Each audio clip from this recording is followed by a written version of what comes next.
Lions and wolves communicate well enough to hunt as a group. Bees can tell each other where the best pollen is.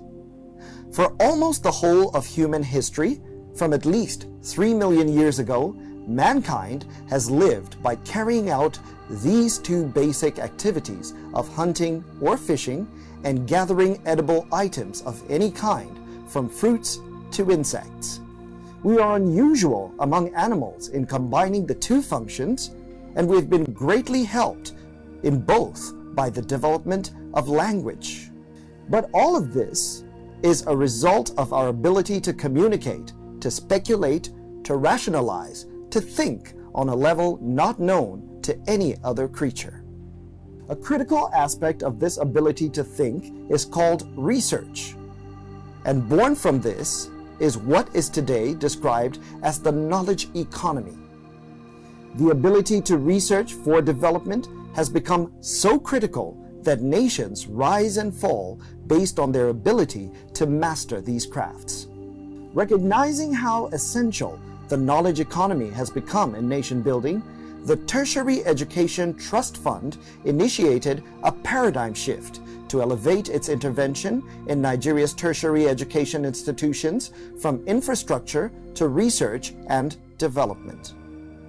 The inspiration for this shift is TETFund's Executive Secretary, Professor Suleiman Elias Bogoro, who understood that R&D is necessary and also a first step of any process leading to technological innovation. I can tell you that I will not be done until I see we've established, if we institutionalize R&D in Nigeria, let me tell you, it will be a guaranteed avenue.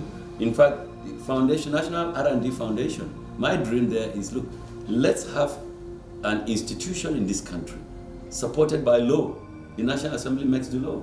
And it is there that some silent sources of funding that have never been considered will be brought together. You'll be surprised how much billions will be available to support research for both undergraduate, postgraduate, postdoc, bench work within and beyond this country, as well as research that will solve problems of technology, of economy, and of nation. We have insecurity staring us in the face. If it continues this way, very soon we can't do anything because we'll be challenged by insecurity. We are looking forward to that, and we hope that if we are able to get it right, I tell you one thing, for instance, the hostel matter I talked about. Yes. If we are able to provide hostel, some of them directly from TETFund, some maybe some other federal government, Mr. President could decide tomorrow, look, let CBN make available special intervention for building of hostels for our universities, polytechnic, college of education. If these students are living in more conducive atmosphere, there will be less issues of distraction. A situation where students are living with criminals, call it anything, negative. They cannot concentrate on their studies. These are some of the things, but more important, like I said, if we have good hostels that are respectable, foreign students will come. It will be a foreign honor for this country and for our educational institutions. And particularly if we hope that even the appropriation funding may improve to continue to attract the best of faculty and retain them. And we are supporting research. In other clients, the most ranked universities, like I said, it is faculty. And the research grants they hold.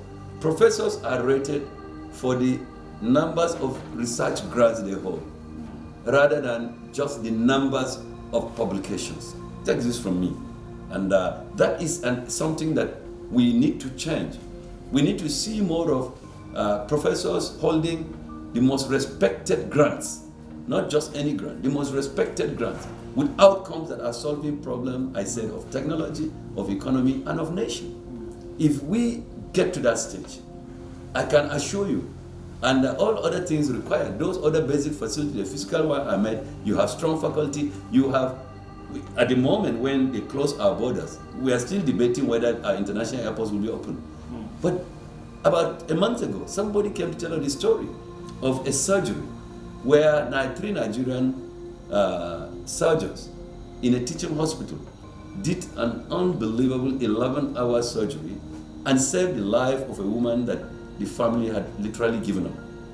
Ordinarily at that time they would say, rush them to India, London, Dubai, Germany. Why shouldn't it be when we have the capacity? If the facilities are there and we are incentivizing the very best amongst us. Dr. Popola Mustafa Ayo is the technical assistant to the executive secretary on research and development.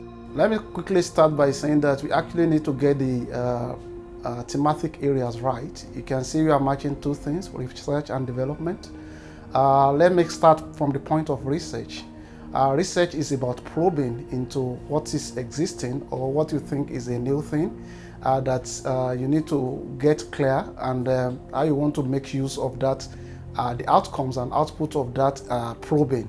So that's why what you see in research is that you are starting with a question, and that question you need to come up with hypothesis, either null or it's going to be positive. So, and even in new research, we can look at things like negative control and positive controls. What all of this is saying is that yes, you are going with a clear mind to say, okay, I don't understand, or I understand, I want to assume that this is what is happening. But the actual experiment will tell you either true or false. So a lot of research are going on in this country. People do research, they don't know it is research. So what we consider as research is this country, what we do when we are writing thesis in colleges of education, polytechnics and university. But do you know that a lot of SMEs are actually conducting research and they don't know it is research? For you to say you want to go into actual business across the world, part of the research you need to actually conduct is your market analysis. You need to understand your environment, you need to do impact assessment when it's a big project, and all of these are studies. So for people, they thought when it's talking about R&D, it's only talking to the university community, which is the primary constituency of TETFund, but by implication, it's going to radiate across the country. That is going to be on the research arm. And let me conclude by saying that before you can say you want to have sustainable development, you say that a lot of organizations in this country have their research departments abroad. That is going to be part of the paradigm that needs to change. If you are working in the banking sector, you are in the petroleum sector, you are in the agricultural sector, we want a situation that where you have your own research department in every organization, no matter how little. So that is going to continuously be putting you on track. And for you to know that, oh, these are emerging issues, I need to probe it. That is the kind of things that the ES of TETFund is looking at on the long run. So, but in the immediate, you need to start with your primary constituency. That's why I want to look at what's going on in the university system. Is it that we still want to continue to be writing theses and they are going to be on the shelf and they are now commercializable? And we actually know that every year in, year out, people are using resources. The student and the facility in the university, college of education are being used to carry out some research. Are we going to continuously be leaving them on the shelf? So what kind of research? Are they empirical research? Are they just a research for just doing research sake because we want to get certificate? Or do we need to move on to say, okay, we can cascade this research and actually dimension them to problem-solving research that's going to give us output that can be useful at national and international level. Let me conclude on that aspect of research by saying that you can never innovate if you don't do research. The first phase of any innovation across the world, for you to have any competitive edge, because if you don't have competitive edge, you can't actually be talking about knowledge economy. So for you to have a competitive edge, the first level is research. R&D embodies a long-term vision of a nation and its strategy. At the end of the day, R&D means investing money to find innovation, products, services, and processes that will enable the economy to grow. Having gotten an insight into research, let's listen to the concept of development as defined by Dr. Ayo. Now, how does it relate with development now? So what we're talking about is that, yes, definitely there's a difference between growth and development. So for you to have development, there are some things that you need to put in place. And part of it is that, okay, you have the research outcomes, you have the research outputs. the two of them are those things that are going to merge together and have environmental indices that you can now use it to say you're actually making impact. What the society is waiting for is the impact. They don't want a situation where you're just going to be speaking English. What impact has this investment you have done in probing into a new area is going to have on the society? All of these are the value chain of research and the way you can translate research to development. In the new science, you're going to be hearing about translational research.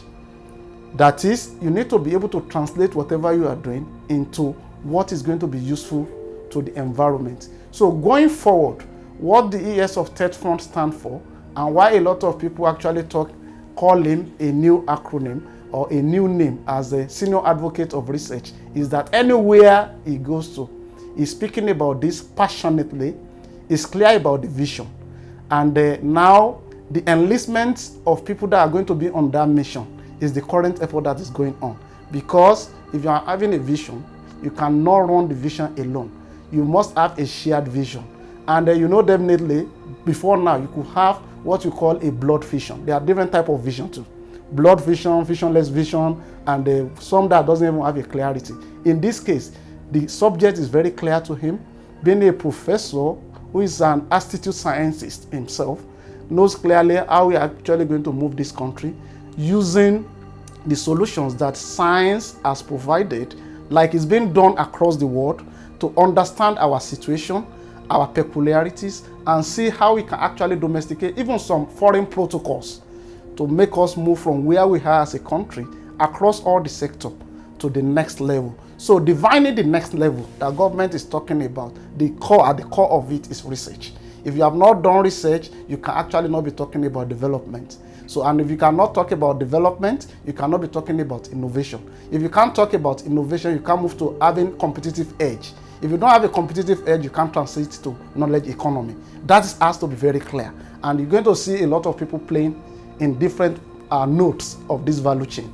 And that is the aggregate of people that will eventually deliver this for the country.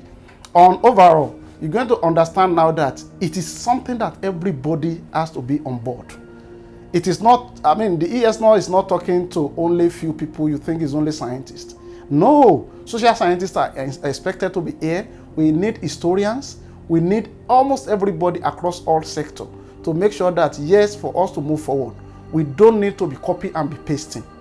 A lot of copy and paste policies and results is what is actually demeaning this country. There are some things that are not just adaptive to this country, including scientific protocols. There are things that when you do in the laboratory is because of the environmental condition of that country. That's why it's been done that way. You don't just copy and paste. You need to come to your own country, look at your own situation, and see what you need to do. So in essence, the research and development agenda should be a national agenda. It has been a national agenda in developed country, and Nigeria cannot have another different pathway. So the only pathway to sustainable development is for you to actually agree as a country, and all hands must be on deck on R&D. Then you can actually have high.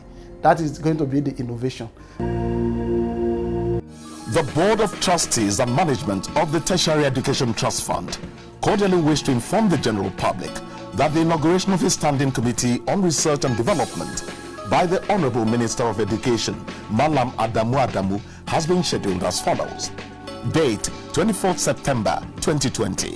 Venue Congress Hall, Transcorp Hilton, Abuja. Time 10 a.m. The committee's membership drawn from Nigeria's best researchers and innovators, representatives of relevant MDAs and the private sector, will drive TETFund's R&D intervention policy in public tertiary institutions towards the nation's economic and technological competitiveness. All invited guests are requested to be prompt, please. Announcer, Professor Suleiman Elias Bogoro, Executive Secretary, TETFund. The knowledge economy is defined as an economy in which growth is dependent on the quantity, quality, and accessibility of information available rather than means of production. The knowledge economy, or knowledge-based economy, is the use of knowledge to create goods and services. In particular, it refers to a high portion of skilled workers in the economy of a locality, country, or the world, and the idea that most jobs require specialized skills. But how does this factor in the paradigm shift? Let me just come from the perspective of my understanding of what knowledge is all about.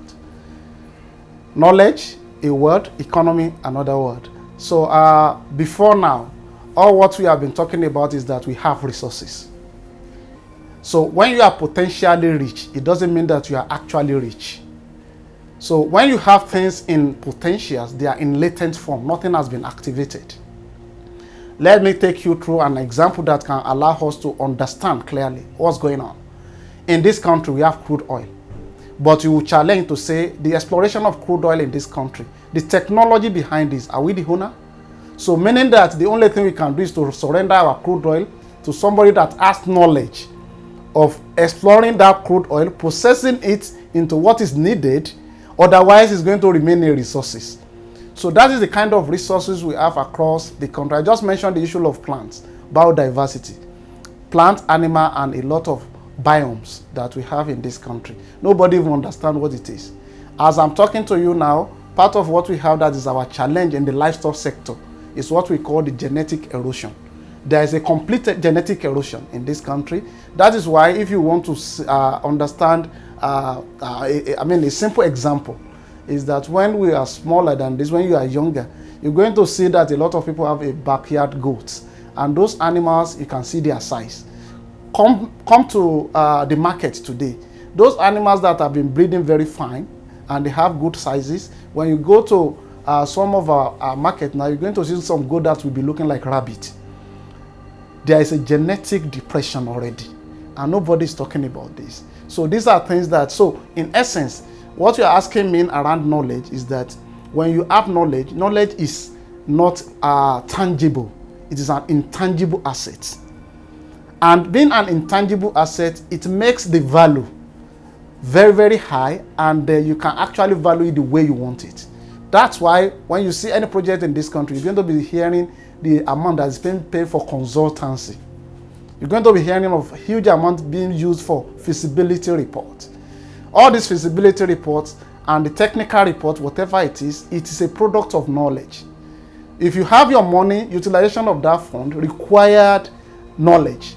And in the knowledge economy going forward, what we are talking about is that, yes, we are not going to be carrying crude oil. We are not going to be carrying maize. What can you turn that maize to? So who are those people that have those technology to turn maize to powder? And what type of powder? It takes a team of people who sometimes number in the thousands to cater for production, marketing, and the provision of after-sales service of any product. According to the technical assistant to the TETFund boss, R&D also boasts of its own value chain. Where the ES is taking the ES of TETFund, where it's taking the country to, is for us to have what we call research industry. And in an industry, you need to understand that there's going to be a starting point, the input component of it, and you're going to have the output component of it. Now, part of what TETFund is doing today is to make sure under its leadership is to raise the bar when it comes to the amount of money that will be available for R&D under the National Research Fund. Now, for the first time in this country, only last year, approval was given to up to 5 billion by the president, and through the approval of Board of Trustees, and basically because of his recommendation to Mr. President through the Board of Trustees of TETFund, it has been risen again to 7.5 billion. So now the value chain is of R&D start by saying you have the right input. What are the input? The first thing is idea. And in the ideation stage, you can actually do that one either consciously or subconsciously. Now the input into any research will be your own human capital. You're going to be talking about idea. Idea can only be processed by anybody that is knowledgeable, and you have some certain level of skills and expertise. You can see some of the aggregates that are coming into the input of research now. I've mentioned knowledge, I've mentioned skills, I've mentioned issue of ideation, either subconsciously or consciously. In the subconscious, you can wake up and think wide because you have time for dedication. You have time for you to think because Thinking is a process anyway, it's a work too. You need to decide to say, I want to think and get a result out of this. So out of your ideation, subconsciously, you can wake up and say, why is this not like this? For example, why is this leaf growing like this? Why can't it grow like this? Why can't I take this and add to this and it's going to give me this? So that's how wide idea comes. But it could be in your subconscious. When you are conscious, and I might be looking at you like this, in my subconscious, I'm processing a lot of data. And that is what the principle of bioinformatics is leveraging on. A lot of data, a lot of cells, billions of cells, DNA inside us that are working, but we don't understand. So now, when you come up with that idea, the next thing you want to do is that, okay, it's subconscious. I'm now conscious. Can I process that idea? I'm deliberately thinking about it now. When you think about that idea, the next thing we expect you to do is for you to do what we call inking. Inking means you can just write it anyhow. Script it the way it's coming. But it is not finished because it's still an idea. The next thing you need to process it into is what we call writing. You know, you can ink something by just being diagrammatic that I think it will go this way. But actual writing involves another thought process. So when you have written it down now, then it's now due for subjecting it into experimentation. That is another process. It's not every researcher, it's not every idealist that will be conducting experiments. There are people that all what they do is to bring out an idea, and then you now come to a group of people that have skills. And that is the genesis of interdisciplinary and multidisciplinary research. You have an idea that is so bogus, that's the only thing you have. You don't even know how to do it. You just say, oh, this one will involve an engineer, a medical doctor. Because what I actually want to do is to do a pump or a valve that can be inserted into human heart and makes the person to live more than 100 years, for example. It's just crazy. So you just say, okay, I'm a mathematician. I can only take a bit. And when ES is talking about interdisciplinary research and multidisciplinary research, that is the foundation of the thinking.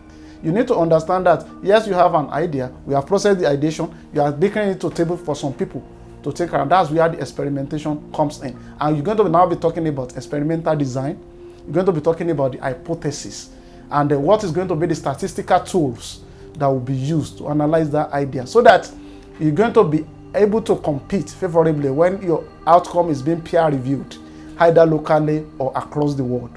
So when you are able to do that and you move from ideation and you have processed it through writing and you are now in the experimentation stage, our expected result will be that you're going to have an outcome that might be a development of a protocol, a design, something that is not that really tangible, but it's a process, or you're going to have what we call an output that is going to be a product that is tangible. Are you getting it? That you can actually take to market or say, okay, we need to move this one on. And then eventually that's going to dovetail into, when you take it to market, then that is the next stage, commercialization now. And in between your output in the research and commercialization, there's another long chain. Because you can go through any route. You can actually say, for me, I want to patent this because it's a new discovery. Speaking of teamwork, TETFund is blazing the trail that will accelerate Nigeria's industrial revolution. How do the agency's departments work together to achieve the paradigm shift? In content development, there is what we call human capital. Human capital development is critical because ES will continuously be telling you that yes, it is not the number of buildings in your university that will assist you to attain the global ranking when it comes to the university system. It's going to be the faculty. Who are the people that are teaching people? And you know the three pillars of the university, the teaching, the research, and the community service. Yes, we've concentrated on one for long. That is the teaching. But again, the question is that what are we teaching people in this country? Why is it that if you learn a subject in this country, you cannot make reference to your notebook when you are in your workplace in the same discipline? So that's something that we need to query. At the core of research and development ideology is the entrenchment of data-based decision-making at every level of Nigeria's economy.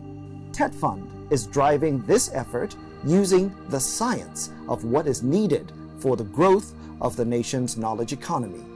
And that is the paradigm shift.